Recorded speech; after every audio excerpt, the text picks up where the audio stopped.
I'm going to get this started. Good morning, everybody. Hopefully you can hear me. For those of you that don't know who I am, my name is Danny Homan. I'm president of AFSCME Council 61. And I'm going to start this press conference out with a moment of silence. Because 2 weeks ago, today, 2 employees of the Department of Corrections were murdered. A correctional officer, Robert McFarland, registered nurse, Lorena Schulte, and a dental hygienist was taken hostage by the inmates and held under threat of death after she walked into the room to render aid to her 2 fallen comrades. And also an inmate went into that same room to offer aid, and he was brutally beat. So if we could just take a couple minutes to remember all 4 of those individuals, I'd appreciate it. I suppose I should take this off so I don't sound like I'm talking out of a barrel.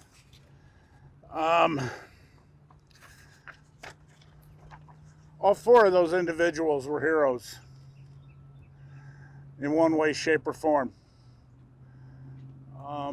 Robert McFarland was the first to fall. Lorena Schulte went in to render aid to Robert, and she was the second to fall. I don't know exactly if the inmate was the next one in the room or if it was a dental hygienist, but the dental hygienist, Lori, was working in another part of the infirmary, and things got real quiet.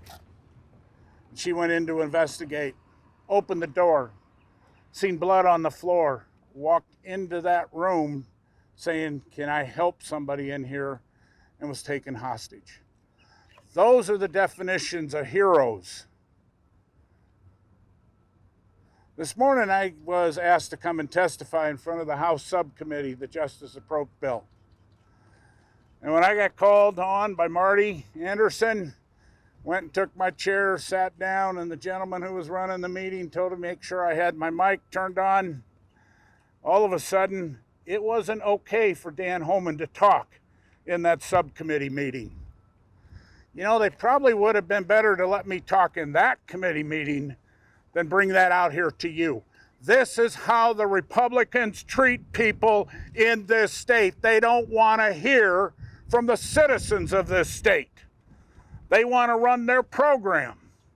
And God forbid if anybody gets in their way. So they shut me down. A lot of people have been waiting for Dan Homan to go nuclear. I'm going to try not to go nuclear today. I don't know that it does any good for the 2 folks that were murdered. But I am upset that the Republicans have the audacity to not listen to us. I have sent letters to the governor and asked for a meeting. I have sent letters to all of the leadership on the Democratic side and the leadership on the Republican side. And I've only heard from the Democrats. I've not heard from the governor. I haven't spoke to this governor since she became governor. And I represent roughly 20,000 people who work for her. And I haven't spoken to any of the Republicans in the Iowa House or the Iowa Senate. I attempted to do that today. The attack that happened 2 weeks ago was a brutal attack. Those 2 employees were killed with a hammer, bludgeoned in their skull. And the dental hygienist, Lori, got to sit on the floor under threat of death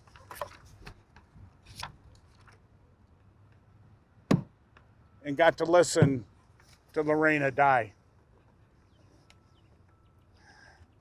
Those attacks should have never happened. In many of the interviews I've given in the last 2 weeks, reporters have said, "Danny, you've been warning about this for 10 years. Yeah, I have. Many of you standing out here have heard me say this, that if staffing inside the Department of Corrections or the state in general does not get better, someone is going to die. 2 weeks ago, unfortunately, that prediction came true. It wasn't one individual, it was two. Sons lost their father. A wife lost her husband. Parents lost their daughter. Brothers and sisters. Their sisters lost their sister. This attack should have never happened. Why did this attack happen? It happened because for a minimum of 10 to 12 years, the Department of Corrections has been underfunded. And in the wonderful bill that the Republicans in the House are running, they are again underfunding the Department of Corrections by at least $2 million. I heard Representative Wharton say that this morning in his explanation of this great bill. I hate to be a guy that turns my nose up at getting $20 million of additional funding, but that $20 million doesn't cover the salary increases of the last 2 years. But another agency within state government is getting about $15 million, and they have maybe 700 employees. Department of Corrections has over 2,000. Something's wrong in our system. So let me say this. I have been criticized by some of my own membership for the last 2 weeks for not saying what I believe caused this attack. Let me be real clear. I believe grossly inadequate staffing inside the Department of Corrections led to the death of Robert and Lorena. There's no ifs, ands, or buts about it.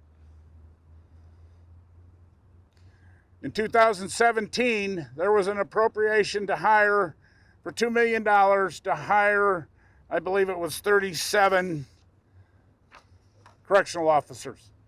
To my knowledge, not one of those officers was hired. Prior to that, there was a special appropriation to hire 20 inmates specifically designated for the Anamosa State Penitentiary. Not one of those officers was hired. And a year later, when we were allowed to talk at subcommittee meetings, I came back and I asked Representative Wharton why those people weren't hired and what the money was spent on. And his response to me, and I verified this by someone that was sitting on the committee, was, I never had an expectation that they would hire those 20 correctional officers. I did. The employees that worked at that institution did. So when the department says they're 14 officers short, no, they're 34 officers short. Because the 20 that was previously appropriated have never been hired. But the money went to the Department of Corrections. So your guess is as good as mine as to what that money was spent on. Currently, there are roughly 250 vacant positions inside the Department of Corrections. Of those, 120 are correctional officers and 60 nurses. That's not the real number, folks. Problem with me is I've been around too long. I remember when departments used to leave vacant positions on their TO for years and years and years and get them funded and then spend that money for something other than those people. So the legislature several years ago, I don't know, somebody out here in the crowd may be able to tell me, passed a rule that if a position stayed vacant for more than 1 year, that position was wiped off the TO. So the departments couldn't pad their budget request. In 2006, through a joint study commissioned by then Governor Vilsack, we determined, AFSCME and the Department of Corrections, through the National Corrections Institute, that this department was at least 600 correctional officers, just correctional officers, short of being able to run a facility safely. I don't believe it's gotten better since 2006. I believe it's gotten worse. So for them to sit here and pass a budget, propose a budget this morning with not hiring a single new correctional officer is the height of hypocrisy. It tells me that the Republicans in the Iowa House don't really understand what happened 2 weeks ago. Maybe they ought to read the DCI report, because those were 2 brutal deaths. So we're asking that the legislature fill every vacant position within the Department of Corrections. And that ain't going to be done with $220 million. It's going to take a little bit more than that. We also know that positions have been eliminated in community-based corrections, and within community-based corrections, they are at their highest level of people escaping facilities in the history of that department. Their positions need to be filled also. The second point I'm asking for is a repeal of the atrocious changes that were made to Chapter 20, to where this union can't even sit down at the bargaining table and talk to the employer about health and safety. I have tried and tried and tried for the last 4 years to get the state to sit down and talk to us about issues. They won't. Our contract is the same as it was in 2017. There's nothing in it but wages, pay grades, and paydays. We have not been able to sit down at the table and talk to the state, to the Department of Corrections, about what's going on. We want them to, the third point is, we want them to appropriate the funds to implement training program and to update equipment. Several years ago, John Baldwin, then I believe he was the director of corrections, closed the training academy at Mount Pleasant. Since that time, the level of training that has been provided to new employees is kindly described as inadequate. We need to reopen that training academy. We need to provide real training to correctional officers, to nurses, to all the other employees that work inside a prison, so that they know what to do if, God forbid, they are ever confronted with another situation like we had on March 23rd. And they also need to update their equipment. I heard today how we're going to update one department's equipment. I have 2 OSHA complaints. One that's been filed at the Iowa Medical Classification Center, where OSHA determined the radio system at that institution is inadequate and cited them for that radio system.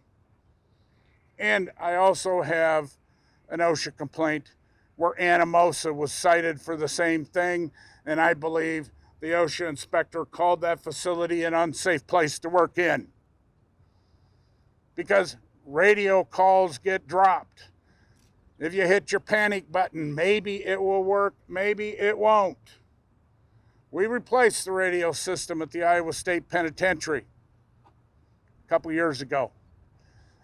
The state has not done anything on those 2 OSHA complaints. So we have last week refiled an OSHA complaint against the Iowa Medical Classification Center, and next week we will refile an OSHA complaint against Anamosa. People died, I believe, potentially because radio systems did not work. So it's time to update Department of Corrections infrastructure. The fourth point, we are calling for an independent investigation. Not an investigation done by the DCI, not an investigation done by the Department of Corrections or by OSHA. I want an investigation done by an independent outside agency to come in and really take a look at what the hell happened at the Anamosa State Penitentiary. To get the real facts, not to get the sugar-coated facts that we'll get if Department of Corrections or DCI does it. I want to know what really happened inside that room. And the only way we're going to get that is through a independent investigation. Now, I know the director has also joined me in that call from an email I got from her, but it needs to be funded. The people in this building need to provide the funding to do that. The National Corrections Institution can come in and investigate what happened here. Because if we don't find out what failed, it will happen again. And March 23rd was the worst day I ever had in a 33-year career working for this union. And my worst day I ever had as president of it. And it ain't got any better since March 23rd, folks. So I'm still dealing with families that are grieving because their loved one didn't get to come home. Every employee of the Department of Corrections knows when they walk through that turnkey and go inside that prison that there's a chance they may not come back out. That happened on March 23rd. And over the last 2 weeks, a lot of institutions have been sending other staff to Anamosa to provide relief for the employees at Anamosa, to let them get away and have someone else. 90% of those folks that I have gotten emails from have told me they will never, ever go back and work at Anamosa because the prison's not safe. That the security protocols that other prisons follow are not followed at the Anamosa State Penitentiary. They call them, the Anamosa's policies are policies of convenience, not policies of security. So they're more worried about treatment. They're more worried about talking an inmate out of their cell with a can of pop and a candy bar than they are about going in there and doing what needs to be done. And because of that, 2 people were murdered. My 5th point, and I just found out, Department of Corrections is playing wackadoodle again. A warden failed in his mission at Anamosa. A warden didn't provide a safe and effective work environment. So what did we do? They're transferring him to Newton. That warden deserves to be fired. If one of my employees, one of the folks we represent, would have caused this incident, I guarantee you they would have been fired. But the warden gets his wish. He was reassigned from Newton to Anamosa, and he's been spending about 2 days a week at Anamosa, the rest of the time back up here, and now he's getting reassigned to Newton as the warden. We're playing wackadoodle. The warden deserves to be fired. The deputy warden deserves to be fired.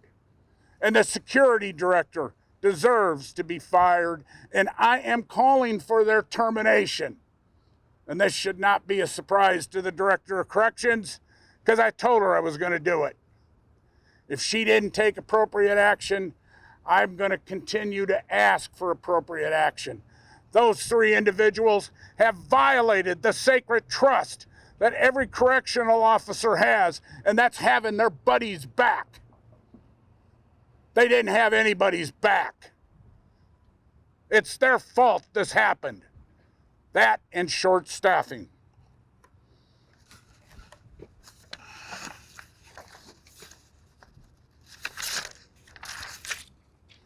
There's only one way we can fix this. Only one. And that's to hire the appropriate number of staff that we need at Anamosa, at every correctional institution in this state, and at all the other facilities in this state, because it's just not corrections that's been shortchanged. DHS, IVH, every institution in this state. The Republicans up there are pretty busy every day patting themselves on the back on how much money we have in this state. Okay, spend some of it so that correctional officers can go to work in the morning and expect to go home at night to their families. It's time. I've been talking about this for 4 years. I'm talking about it a lot longer. I never wanted what happened on March 23rd to happen. But I pray,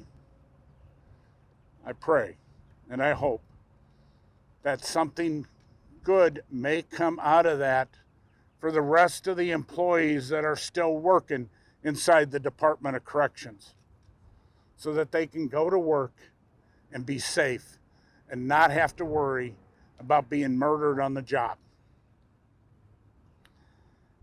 Folks that go to work in corrections and in our DHS institutions at the Iowa Veterans Home are heroes.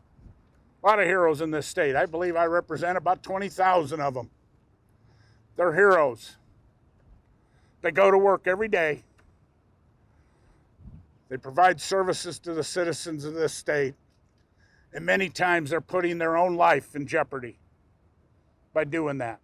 We need to treat them as heroes. We need to provide the funding that they deserve and need to do their job safely. And this union expects no less. Republicans, it's time to step up to the plate. It's time to fund your facilities in this state. It's time to make it so that people feel safe. So now I'd like you to turn this over to a good friend. Matter of fact, he called me probably on the 23rd after he heard about this. And he has been with us every inch of the way this last 2 weeks. I'd like to call on Representative Todd Pritchard.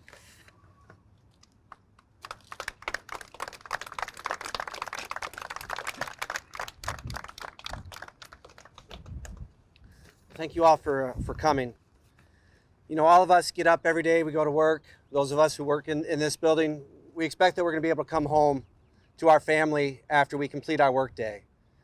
And unfortunately, that wasn't the case for two of our heroes, two of our everyday heroes who put their lives on the line every day to help and to protect us as Iowans. And they weren't able to come home. And that's unexcusable. It's simply unexcusable, because our job here is to set them up for success and to give them the tools to protect themselves and to protect the public. And the leadership here in the State House over the last few years, as President Homan said, we've failed them in that mission. And so I can think of no other way, no better way to honor the sacrifice and service and tragic deaths of Robert McFarland and Lorena Schulte than for the legislature and us as leaders here to honor that sacrifice by making sure that no one has to go through what they went through again. And for us to provide the tools and the funding to make sure that this doesn't happen again. So that people that protect us and keep us safe in the prisons and in the correctional system, no, they have an expectation. They have confidence and the support from us as leaders and from the governor's office that they're going to return to their family at night. That's how we honor them. And that's what we, as Democrats in the Iowa House and Democrats in the legislature, intend to fight for. Is to make sure that they feel supported, that they have the tools and the support to come home safe. Because everyone deserves to come home safe. It's unfortunate that it takes a tragedy like this to start this conversation and to spur action. It shouldn't take a tragedy. It shouldn't take the deaths of two heroes for this to happen. It should just be known. It should just be the right thing to do, to listen to the people on the front lines. If we would restore collective bargaining, we'd roll back and let these correctional officers be heard and have the right to negotiate workplace safety, this may not have happened. We may not have had this tragedy. But we've taken that voice away for political reasons. And now we have this. These deaths were preventable, maybe even predictable. When you have factors in the prison like overcrowding, understaffing, and underfunding, don't be surprised when staff are hurt and killed, as we have in this case. Tragedy comes when there is a failure of leadership. It's time the legislature and Governor Reynolds do their part to support the everyday heroes who work in Iowa's correctional system. Thank you. I'll be followed by Senator Zach Walz.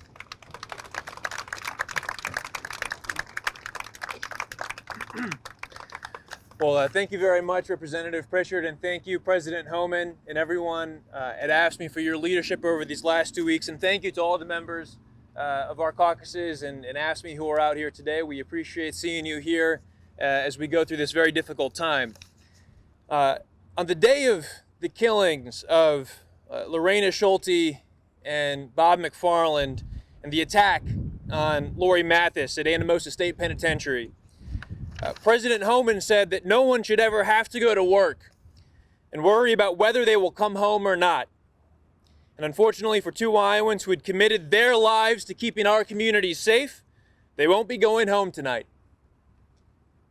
I think that President Homan's words get to the heart of why legislative Democrats continue to support working men and women across Iowa, and we stand in strong support of every single one of the requests made to protect our corrections officers and the folks who show up every single day to keep our state safe.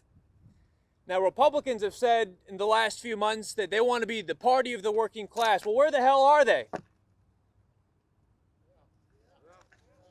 I don't see them here. The letter that was sent to legislative leaders was sent to every legislative leader. We heard today that we haven't heard back from them. You can't be the party of working people if you're not listening.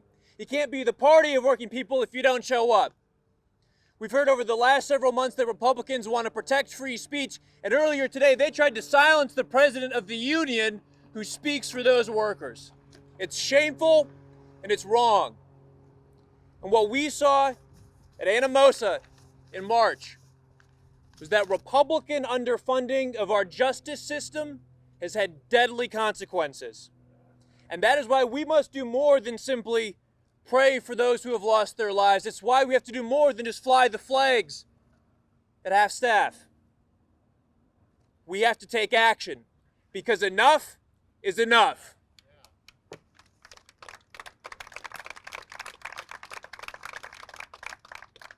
When Republicans took control of the Iowa Senate, the Iowa House, and the governor's mansion in January 2017, they chose not to invest in Iowa public safety. They chose to make it harder for Iowa's essential workers to bargain over the safety of their work conditions. They have made our state more dangerous, and we have seen these deadly consequences. And if Republicans can't even protect the employees of the state of Iowa, how can they possibly protect the families of Iowans across our state? My message to every single member of the Department of Corrections is very straightforward. Iowa legislative Democrats have your back. We are going to fight for full funding of every single vacant position in the Department of Corrections and CBC. We're going to fight to make sure that you can negotiate fully under Chapter 20, that you can negotiate for work safety conditions.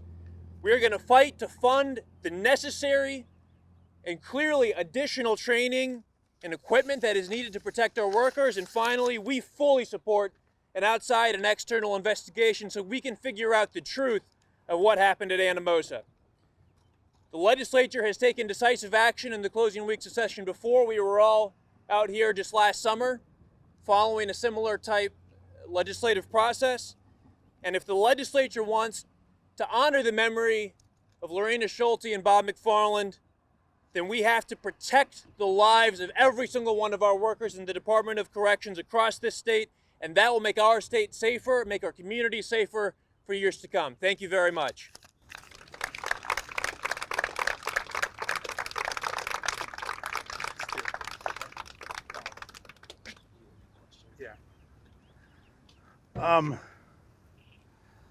I want to first, before I go to questions, maybe we won't do questions, right? You guys don't have any questions. I want to thank these folks back here. These are my heroes. Why? Because they stand up for the workers that I represent. And they fight for working men and women, all working men and women in this state. It's not always about unions. Unions are to lift the boat, the water for everybody in the state, not just for the folks we represent. I'd like to thank President Wishman and Secretary Treasurer, where's he at? He's over here, of the Iowa Fed, for being here. And some of my staff. Hell, I think this is the first time in 16 years that my wife and daughter came to a press conference I did. Normally they're on me to shut up. You know, I just want to make one last comment. When this incident happened, the governor put out a press release. And her press release went something like this. She committed to fight and to spend all resources to find out who is responsible for this. Has anybody heard anything from her since March 23rd? I haven't. I don't think she's made a statement since March 23rd. Somebody said it. Thoughts and prayers don't cut it. For the family of Robert and Lorena, thoughts and prayers don't cut it. Their loved one didn't come home. Their loved one, Robert, wasn't able to be at his son's funeral, or his son's birthday, the day after his funeral. Correctional officers went over there and took that kid out and gave him the time of his life. Because we are family. I'm part of that family. I come from corrections many years ago. So it's time, Governor, it's time to sit down the table across from me and have a conversation. Instead of hiding from us. It's time, Representative Wharton, to sit down at the table and have a conversation with us instead of silencing us. And for the members in the Senate, the leadership there, it's time to have the meeting with the union. People's lives are at stake. I don't want anybody else dying. Can't handle it. So with that, I want to thank you for being here today. And thank you for giving me 2 weeks to get to the point that I could do this press conference today. Talked to a lot of you over the last 2 weeks, but I haven't shared some of the things I shared today. I needed time. Inside this file folder are something like 60 emails that I have gotten from employees of the Department of Corrections, either from Anamosa, ISP, or other institutions that went to Anamosa to help out their brothers and sisters. None of these emails are good. None of these emails shed a positive light on the Anamosa State Penitentiary. So that warden needs to be fired, not reassigned to the Newton Correctional Facility. He doesn't deserve the honor of being a warden of a prison in this state. With that, I'll take any questions you might have. I sent her a letter and asked her to meet with us last Friday. No, ma'am. I've not heard back from the Senate either. Their letter didn't specifically say call me, but you know, common sense, if you get a letter asking for things, you'd think you'd pick up the phone and call me and say, hey Homan, what the hell do you want? I haven't heard from any of those. The only two people I've heard from a lot of folks behind me, but those two folks I heard from on March 23rd. You would have think the other legislative leaders and the governor in this state would have done the same thing. Haven't heard. I'm going to be honest with you. Since Terry Branstad was elected and Kim Reynolds was elected or appointed, I've not heard from the governor of the state of Iowa. I represent the largest number of people that work for them. I had a 17-minute conversation with Terry Branstad. That was because he told me I could have 15 minutes, and my goal was to keep him on the phone longer than 15 minutes. I timed it. I got him up to 17, but that was it. That was before he was sworn in as governor. I have not heard a word out of the governor's office other than their press person criticizing me for press conferences like I'm doing today. I'm sure I'll be criticized today. That's okay. I can take it. The facts speak for themselves. 2 people are dead. 2 people were murdered inside a maximum security prison. Does not speak well for the Department of Corrections. Any other questions? The $20 million figure in the House budget, you say is not enough. Is there a number figure? We don't have a number because, I 200 million? I don't know. Pick a number. In 2017, hang on. I don't want to misquote something because they'll come after me if I do.